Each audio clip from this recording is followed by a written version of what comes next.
Well, belated Happy New Year to everybody. Welcome to the first house church video for the Enchanted series.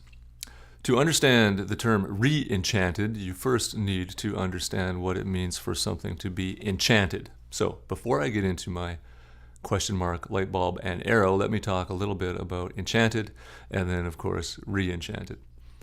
Once upon a time, which is a good thing to say when you're talking about things being enchanted, by the way. Once upon a time, the world was the kind of place where if people went into an environment, say where somebody had died, or where somebody was tortured, or where somebody had been hurt, or where somebody said some special words like a spell, if you went into that room and stayed there for a while, or you went back in there again and again, you were repeatedly exposed to it, eventually you being in that room would have like a spell cast on you. You being in that environment would change you somehow. There would be things that were present there. Maybe it would be like feelings of despair or anger or some sort of energy that would become a part of who you are. The enchanted viewpoint of the world says that you cannot actually choose with your mind what gets in. The enchanted worldview says what's out there gets in. So if you're in an environment enough times that has a certain energy or has a certain viewpoint, it's going to eventually become you, that you don't actually get to choose what gets in. Places will cast a spell on you, and you will not necessarily even know that, but you will become a certain person because you are in those environments doing those behaviors. Our modern viewpoint, the sort of secular idea, says no, it's disenchanted. Nothing has that kind of power over me. I actually get to choose what gets in, which sounds a whole lot better in some ways because the enchanted view is sort of like a little bit scary and kind of superstitious. So why would we want to, in our sermon series, call it re-enchanted, or even, as I'm going to advocate for, go back to a re-enchanted viewpoint? Well, it's because of this.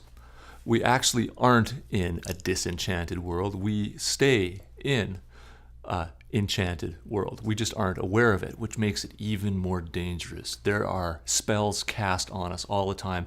We have no idea are happening, and we change in ways that we're just totally not aware of, that our minds haven't been able to catch or even notice unless we really think about it. One of the places that I have been thinking about it because of the series is along these lines. Tamara and I are talking together these days about doing some home renovations. We're looking at pulling a significant amount of money out of our home, some equity out of our home. We've paid down the mortgage to a good chunk, and we've got the space there. And we would use that money to get new countertops, some new windows, some siding, all the different kind of home renovation stuff that people talk about.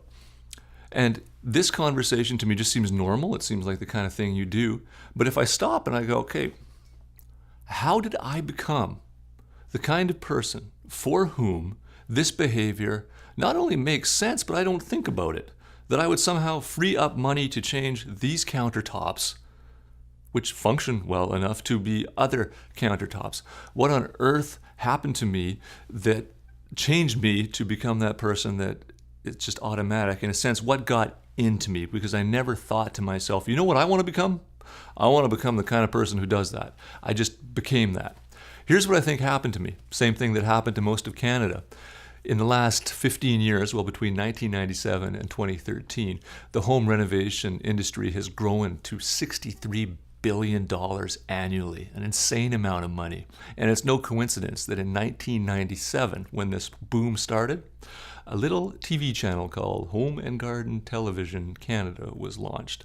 And we started to look at other people who had better lives and visions of change and where happiness lied. And we started to roam around Rona, and Home Depots appeared on the horizon, and suddenly we just automatically, without thinking about it, became the sort of people for who this behavior makes sense. We were people who had a spell cast on us. because we live in an enchanted world, whether it's a witch standing in front of us saying, "You will now be somebody who wants to do home renovations." We're like, this is weird. Or whether it's the cumulative effect of 15 years of media shaping us so powerfully and we don't even realize it. Now, that seems kind of like, who cares? But what does that have to do with my spiritual life? Well, here's what it has to do with it. If over 10 years, I can become somebody who never goes from never ever thinking about kitchen renovations to somebody who automatically is poised to spend a lot of money doing a kitchen renovation. And it all happened like subconsciously and automatically just because of these environments I put myself into.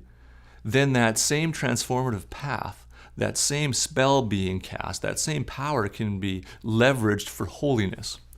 What if in the next 10 years I put myself in environments that would make me holy? What if I put myself in environments that teach me patience? What if I teach my body to respond just by putting it in different places in ways that aren't filled with anger or jealousy or lust?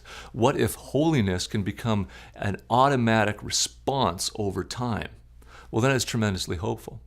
And so when you see that you live in an enchanted world, you have an answer to my question, which is, how did I become who I am?